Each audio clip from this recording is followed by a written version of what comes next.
Se alguém chegasse para você e fizesse a pergunta crucial: o que é a verdade? Qual seria a sua resposta? Parece ser uma pergunta bem ingênua, porque você vai dizer que a verdade é a verdade e acabou. Só que Jesus se deparou com esse tipo de pergunta no capítulo 18, versículo 38 do Evangelho de João, quando Pôncio Pilatos fez essa pergunta: o que é a verdade? Mas essa pergunta do Pôncio Pilatos, ela fora precedida por uma afirmação de Jesus, que ele disse também precedida por outra pergunta de Pôncio Pilatos a despeito do seu reinado. Se ele era o rei de Israel, Jesus disse: para isso eu vim ao mundo, para isso eu nasci. E quem é da verdade, ouve a minha voz e compreende. Então Jesus afirmou categoricamente que ele era o rei daquela nação e que estava sendo rejeitado por isso. Então Pôncio Pilatos diz, quando Jesus fala tantas vezes em verdade vos digo, e nesse episódio, quem é da verdade ouve a minha voz, Pilatos faz a pergunta crucial: e o que é a verdade? Para você, por exemplo, querido espectador, você pode dizer, essa pergunta é muito infantil, e eu vou ter que discordar de você e dizer que não é. A verdade é um conceito filosófico que vem sendo debatido há milênios, vem rasgando milênios. Para muitos filósofos, a verdade pode ser relativa, pode ser relativizada pela moral, por exemplo, pode ser relativizada pelo dogma, verdade relativa, dogmática. A verdade pode ser subjetiva, objetiva, relativa ou absoluta. Então a discussão é interminável.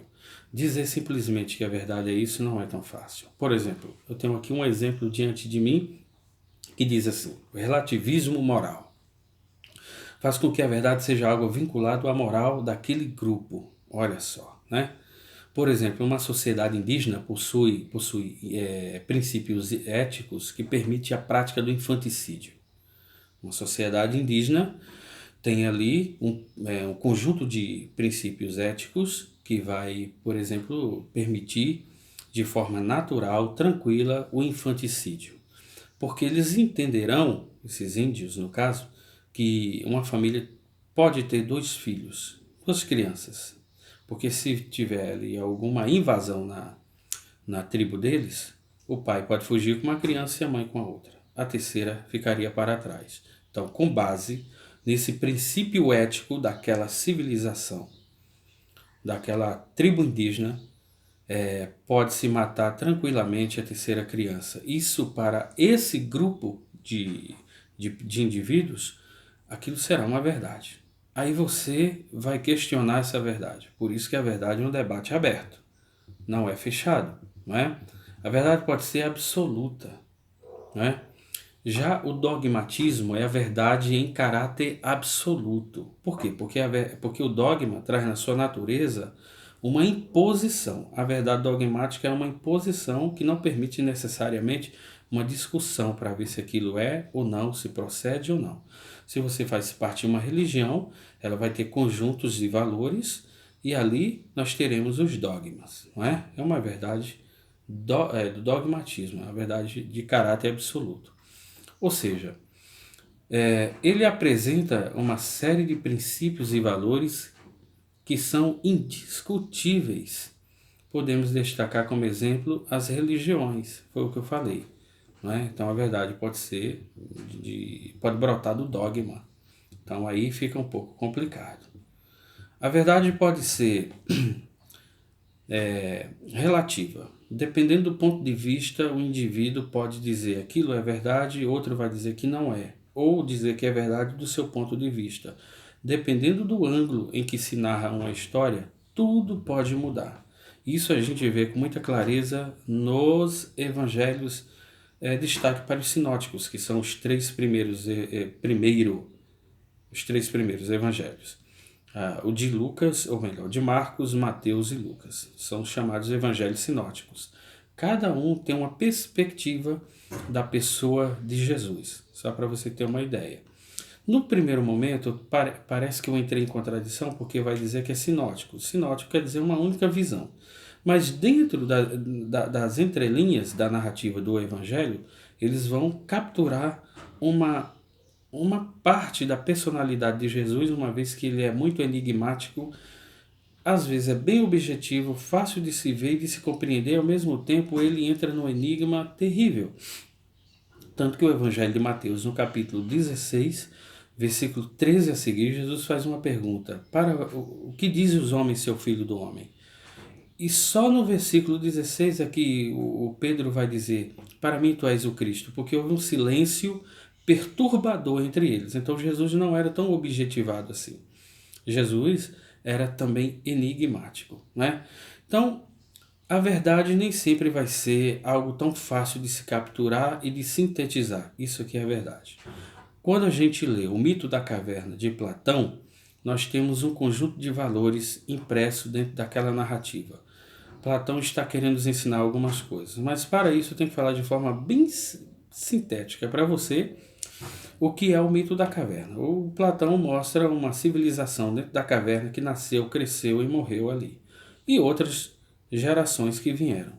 Essas pessoas estavam acorrentadas e viradas de costa para a saída da caverna. Alguns grupos de pessoas que dominavam sobre elas diziam que toda a verdade estava ali. Toda a verdade estava ali. Né? Lá fora não poderia sair porque ele tinha morte e tudo mais. Aí um garoto consegue sair das correntes e vai embora. Alguém percebe a saída dele e diz onde é que ele foi. Ele vai morrer, porque se sair ele vai morrer. Então qual que era a verdade predominante no mito da caverna? Se saísse da caverna, iria morrer. A verdade estava ali, essa era a verdade. Dentro da caverna eles conheciam o fogo, as imagens bruxulentas que eram projetadas nas paredes da caverna e todo o diálogo no entorno daquela civilização dentro da caverna. Ali era a verdade. O rapaz sai, encontra a luz do sol, fica cego, esfrega os olhos alguns minutos e depois volta a ver. Aí ele enxerga um mundo de possibilidades, passarinhos, árvores, oceanos, rios, árvores frutíferas. Ele sai e desfruta de tudo aquilo e depois, com o tempo, ele volta narrando o que ele viu do lado de lá. Quando ele chega com essa verdade, a verdade dogmática que está ali dentro tenta prevalecer sobre ele e então o rapaz é sacrificado, ele morre. Por isso que muitos críticos fazem um intertexto entre Platão e o cristianismo e diz que o cristianismo é platônico. Então nós temos aí uma dos intertextos, né? E a própria revelação da verdade na vida de Shaul, que é Saulo, quando ele está provavelmente num cavalo indo para Damasco para prender cristãos, ele vê a luz de Jesus e uma voz que ecoava nos seus sentidos, dizendo: Saulo, Saulo, por que me persegues? Saulo ficou cego. Nós temos um intertexto com o menino que saiu da caverna do mito de Platão. Em seguida tem toda aquela história e Ananias ora por Paulo e Paulo por Saulo e Saulo então volta a enxergar. Nós temos o intertexto então com esse mito da caverna, assim como aconteceu com o menino. Então Paulo tinha uma verdade dogmática dentro do judaísmo e agora encontrou uma verdade que transcendia o judaísmo. Mas antes disso ele ficou cego para só depois voltar a enxergar. Percebe o intertexto? Então a verdade pode ser relativizada. Depende do ponto de vista. A verdade pode ser, já falei, né, relativizada, pode ser subjetiva. Depende da visão do sujeito. Para mim uma coisa é uma coisa, para você outra coisa é outra coisa. E às vezes a gente pode estar analisando o mesmo objeto. No nosso mundo, a verdade vai ser impressa através de conceitos e valores, conforme eu disse aqui para você, grupos de valores, conjunto de valores, conforme o exemplo que eu dei aqui da tribo indígena. Então, a verdade é sim discutível. Agora, para nós cristãos, Jesus é a personificação da verdade. Ele disse em João, no capítulo 14, versículo 6 a seguir: Eu sou a verdade. Isso é discutível para quem não acredita em Jesus. Para os cristãos, Jesus veio, personificou o amor, personificou a justiça e também a verdade.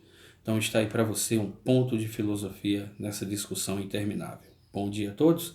Se você curtir, acione também deixe o seu like, coloque o seu comentário, acione o sino para você receber novos vídeos. Um abraço a todos.